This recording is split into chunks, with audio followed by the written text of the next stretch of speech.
दोस्तों आज मैं बात करने चल रहा हूँ महात्मा गौतम बुद्ध के बारे में, जिनका बचपन का नाम सिद्धार्थ था। दोस्तों इनके पिता का नाम था महाराजा शुद्धोधन। महाराजा शुद्धोधन के कई वर्षों की शादी के बाद इनको पुत्र की प्राप्ति हुई। बहुत देर से इनका जन्म हुआ था सिद्धार्थ का, क्योंकि इनका बचपन का नाम सिद्धार्थ था, इसके लिए अभी हम इनको सिद्धार्थ नाम से ही पुकारेंगे। दोस्तों अब बारी आती है सिद्धार्थ के राजसी नामकरण के बारे में। तो उनके राजसी नामकरण के लिए महाराजा शुद्धोधन ने दूर दूर के देश विदेशों से बड़े बड़े ज्ञानी पंडित धर्मगुरुओं को बुलाया, क्योंकि बहुत देरी से सिद्धार्थ जी का जन्म हुआ था, तो उनका नामकरण के लिए सबको आना था। और सारे धर्मगुरु ज्ञानी पंडित जितने थे वो सब जमा हुए उनके राज्य में। सभी ज्योतिषियों ने, पंडितों ने, ज्ञानियों ने उसकी कुंडली देखी सिद्धार्थ की, और 90% लोगों ने ये बताया कि ये आगे चल के राजा बनेगा। 10% लोग ही ऐसे थे जिन्होंने ये उनको बताया महाराजा शुद्धोधन को कि आपका बेटा आगे चलकर वैराग्य ले लेगा या साधु बन जाएगा। दोस्तों उन सभी भीड़ के बीच में एक 12 साल का ज्योतिष कुदन्या करके भी था, जिसने पहली ही बार में उसकी कुंडली देख के ये स्पष्ट बोला कि आपका लड़का आगे चल के वैराग्य ले लेगा, सन्यास ले लेगा। यह सुनकर राजा शुद्धोधन को बहुत बुरा लगा। दोस्तों आदमी सन्यासी चाहता तो है, लेकिन अपने घर में नहीं, दूसरे के घर में। आदमी ये चाहता तो है कि सैनिक पैदा हो देश में, लेकिन हमारे घर में नहीं, पड़ोसी के घर। अगर भगत सिंह कोई पैदा हो तो हमारे घर में, पड़ोसी के घर में। तो इसी तरीके से राजा भी बहुत दुखी थे कि अगर मेरा बेटा वैराग्य ले लेता है, सन्यासी बन जाता है, तो मेरे राजपाट का क्या होगा, ये सत्ता कौन चलाएगा। तो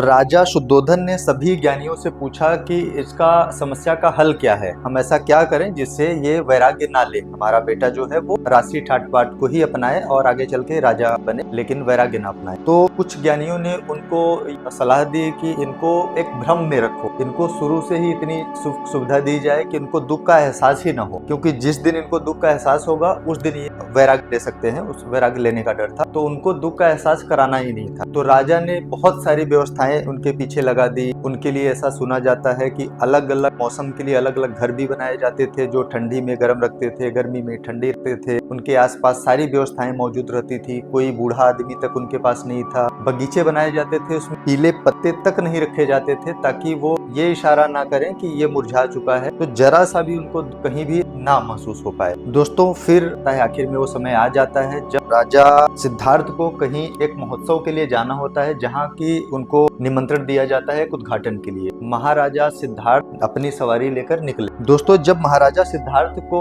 अपने महल से बाहर निकलना था, तब वहाँ पर मुनादी कराई गई, जिसमें यह ऐलान किया गया कि जिस रास्ते से महाराजा सिद्धार्थ जा रहे, वहाँ पर न तो पीले पत्ते दिखाई देने चाहिए, न तो कोई मृतशैया दिखाई देनी चाहिए, न कोई बूढ़ा व्यक्ति देना चाहिए, न ही कोई वैरागी आदमी दिखाई देना चाहिए, ताकि उनको कहीं भी वैराग्य उनके मन में ना आए, और कहीं भी उनको जैसा उन्होंने अपने महल में देखा था बाहर एज इट इज वो ऐसा ही लगे कि सब कोई सुखी है और कहीं पर उनको दुख का एहसास ही ना हो। दोस्तों महाराजा सिद्धार्थ कुछ दूर आगे निकले ही थे कि उन्हें एक बूढ़ा व्यक्ति जो कि झुक कर चलते हुए आ रहा था उनको दिखाई दिया। उन्होंने अपने सारथी से पूछा कि यह व्यक्ति झुक कर क्यों चल रहा है। तो सारथी ने बोला कि महाराज मुझे इस बात की इजाजत नहीं है, तो मैं इस संदर्भ में आपसे कुछ नहीं कह पाऊंगा। तो राजा सिद्धार्थ ने उन्हें ये डांटते हुए कहा कि अगर तुम सही नहीं बताओगे तो तुम्हारी गर्दन काट दी जाए। तो इस डर से फिर सारथी ने बताया कि महाराज क्योंकि ये बूढ़ा हो चुका है, इसकी वजह से झुक कर चल रहा है। तो सिद्धार्थ ने पूछा कि बूढ़ा कब होते हैं, कैसे होते हैं, क्या मैं भी बूढ़ा होऊंगा। तो सारथी ने बोला कि जी हाँ, आप भी बूढ़े होंगे, सब बूढ़े होते हैं, आप भी बूढ़े होंगे।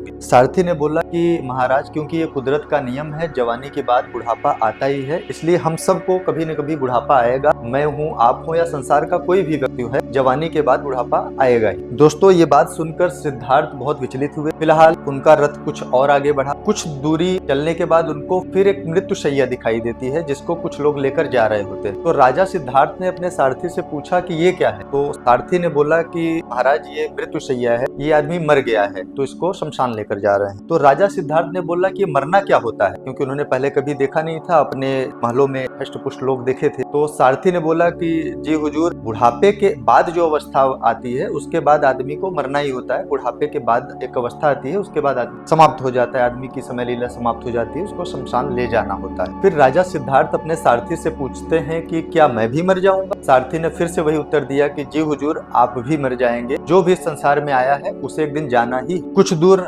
आगे जाते ही सिद्धार्थ ने देखा कि एक महात्मा या एक संत गेरुए वस्त्र में जा रहा था। तो महाराज ने सारथी से वापस पूछा कि ये कौन है। तो सारथी ने बताया कि ये एक सन्यासी है। हालांकि उनको इस बात से मनाही थी कि कोई भी सन्यासी साधु उनको नहीं दिखना चाहिए रास्ते में, बट किसी कारणवश वो दिख गया। तो फिर सारथी ने बताया कि क्योंकि इसने संसार त्याग दिया है, क्योंकि संसार में दुख है, परेशानियां हैं, तकलीफें हैं, तो इसने पूरा संसार ही त्याग दिया है, इसलिए गेरुए वस्त्र में ये लोग यही वस्त्र धारण करते हैं। फिर सिद्धार्थ ने अपना रथ वापस ले लिया और वापस अपने महल की ओर चल पड़े। और कहते हैं कि फिर राजा सिद्धार्थ उस दिन युवक महोत्सव में नहीं गए और उसी दिन घर वापसी के बाद संन्यास ले लिया, गृह त्याग कर दिया। दोस्तों, केवल एक विचार ने महाराजा सिद्धार्थ को आज गौतम बुद्ध बना दिया। वो चीज था केवल उनका एक विचार। दोस्तों, कहा जाता है कि 12 वर्ष के बाद महाराजा सिद्धार्थ वापस अपने घर लौटे थे भिक्षा मांगने के लिए। जब माता यशोधरा को ये पता चला तो वो उनसे लिपट के बहुत रोई और बहुत डांटा कि क्या तुम मुझे बता के नहीं जा सकते थे, क्योंकि उस समय उनकी उम्र बहुत कम थी, बहुत छोटी थी। लगभग 12 साल पहले उन्होंने संसार का त्याग कर दिया था, संन्यास ले लिया था। तो उनकी माँ ने उनको समझाया, बहुत डांटा भी और बहुत दुखी हुई उस चीज पर। लेकिन महाराजा सिद्धार्थ, क्योंकि अब वो महाराजा सिद्धार्थ नहीं थे, उन्होंने अपनी माँ को समझाया कि माँ, जो तुमसे बिछड़ा था वो कोई और था, कि माँ, जो जिसको आपने खोया था वो महाराजा सिद्धार्थ था और जो लौटा है वो बुद्ध है। तो दोस्तों, इस तरीके से आपने सुना कि ये जो कहानी थी महाराजा सिद्धार्थ से गौतम बुद्ध बनने की, ये जो कहानी थी वो कुछ इस प्रकार थी। दोस्तों, अगर आपको मेरा ये वीडियो पसंद आया हो तो प्लीज वीडियो को शेयर कीजिए, चैनल को सब्सक्राइब कीजिए और लाइक कीजिए, ताकि ज्यादा से ज्यादा लोगों तक हम ये वीडियो को पहुंचा सके। Thank you.